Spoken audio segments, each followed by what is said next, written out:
Okay, before this video starts, I do need to mention that I have a Patreon now. Yeah, that's right. I found another way to take all your hard-earned cash. I have a $10 tier for those that just want, audio effect racks and sample packs. I have a $30 tier, which is for the exclusive full-length videos. Today's video is a condensed version of what you will see on Patreon. So if you want to see the full thing, go over there. As well as actual live monthly group workshops where I will be working with a bunch of you guys on Zoom, and I'll be workshopping through a certain aspect of the music industry or production, which I'm really excited about. But yeah, go ahead, check it out in the description or not. Go give this video a thumbs up before I start, or I will cry. In a little bit, but for now, I do want to start off with how, the song actually begins, which is a revamped version of that amazing melody that I really loved from the original, which sounds like this.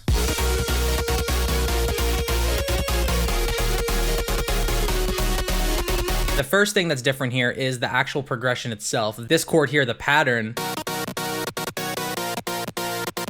it's following the same progression as last time, and it's kind of doing that ascend and then descend, but it is chopped up slightly different. This is what the original sounds like.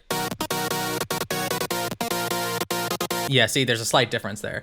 But that's not the only thing. The second half of this intro verse area, I wanted to differentiate from the original, because in the first version, it was always just kind of like ravey. It was more four to the floor, just boom, psh, boom, psh, boom. And I wanted to go for something a little more uplifting and hype in terms of energy. So I decided to go ahead and just add a bunch of claps and add a brass sample. And you'd be surprised at what that will do to it. And you get something like this.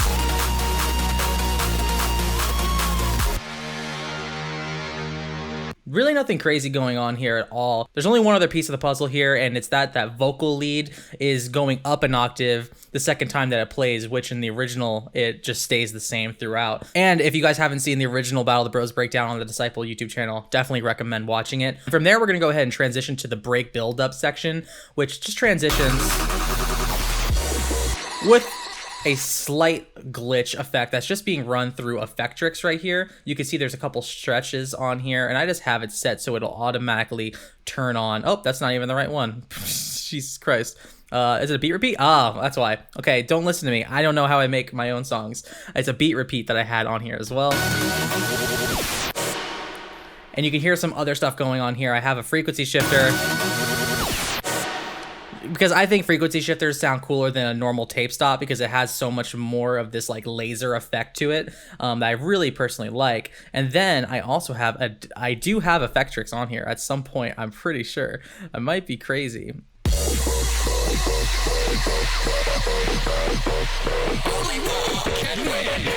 And before I go any further, I saw a couple comments, not the majority, but a small handful that were like, why does he say there only one can win, but then it's let's do this together? If you listen in the VIP, let's listen closely. Only one can win. It glitches out, all right? We're having symbolism going on in here. It's context clues. Go back to English class. I think back, reading between the lines. It glitches out because it's not only taking one to win at this point. There's a bigger issue at stake here, which is just, I don't know, rhythm. No, I'm kidding. But the main part about this build-up that I really enjoy is that the VIP has the original drop as the build-up. So I went ahead and I just grabbed, the main two sounds here, just that badu bop, which is just as an auto filter on here. Just a quick kind of overview. I have some saturator and some chorus, a little bit of VR fat, a lot of VR fat actually, and the usual OTT Camel Crusher combo, except the output's boosted to all hell on this one. I don't exactly remember why, but yeah, f it. Getting into this pre-drop and into the first drop itself, we have this cool little bit. All right, let's do it together.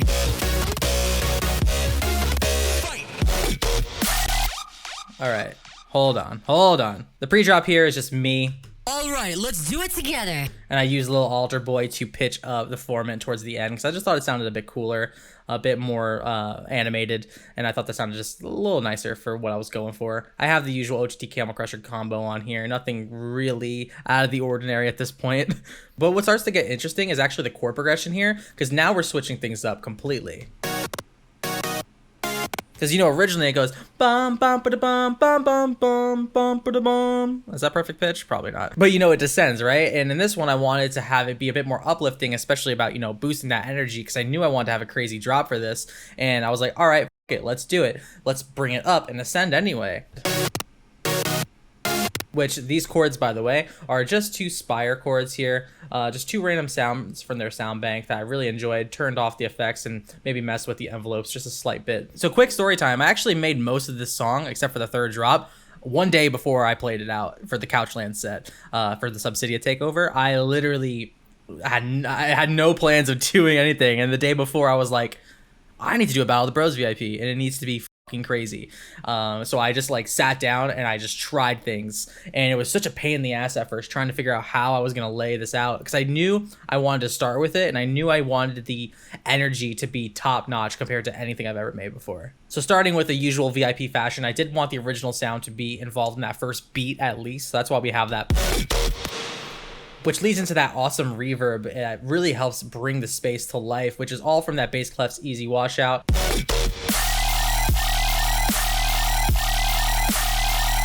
We have 2 main layers after that. That's the main part of this drop, and it's a vowel underlayer that sounds like this,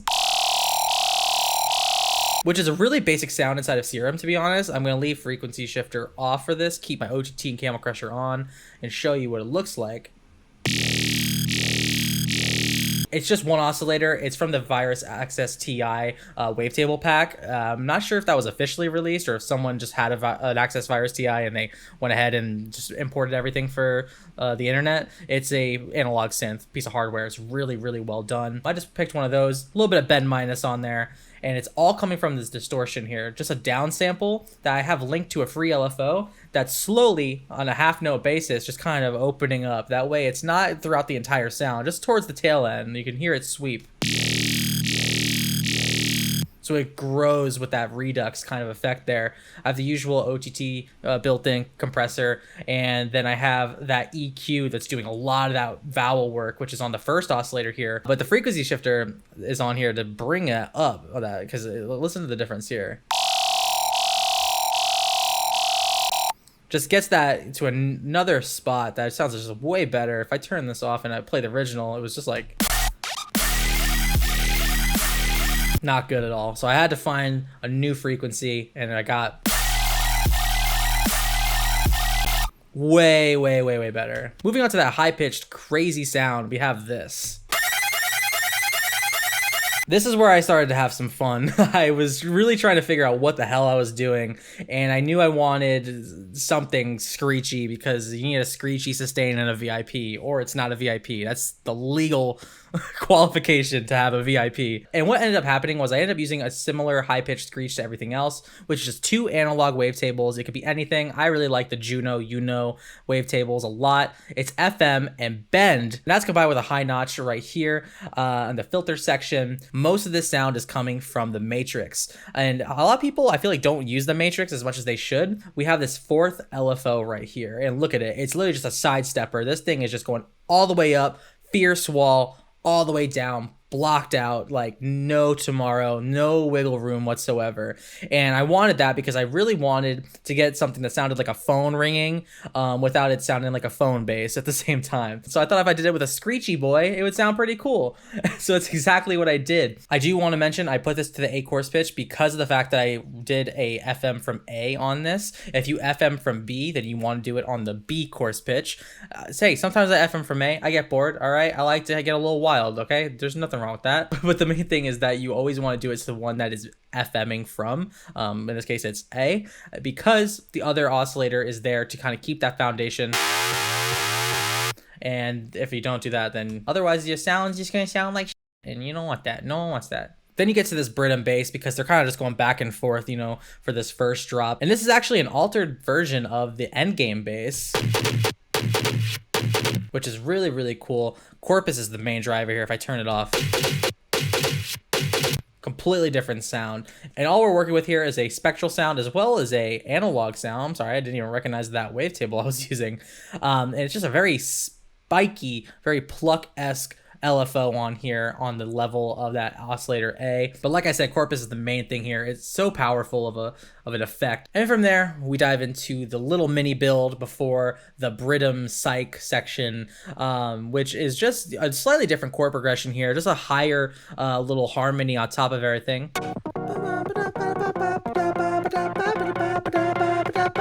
All of that does is just add some variation from the original and makes things a little bit more fun. Then you have it ascending here.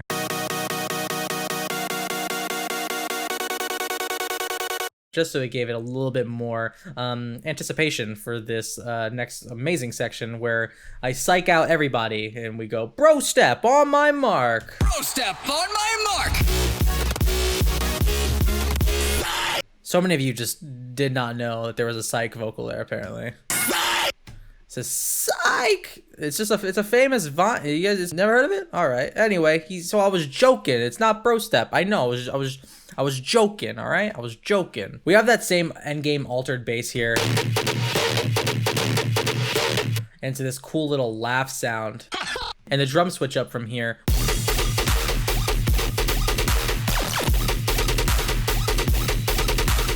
I wanted to find something interesting to bring in from the original, so I thought I would bring back that metal pluck bass. A lot of it's also coming from this frequency shifter. If I turn that off, and see, now you're getting that original Battle of the Bros from there, but I just lowered the frequency so it fit a bit more.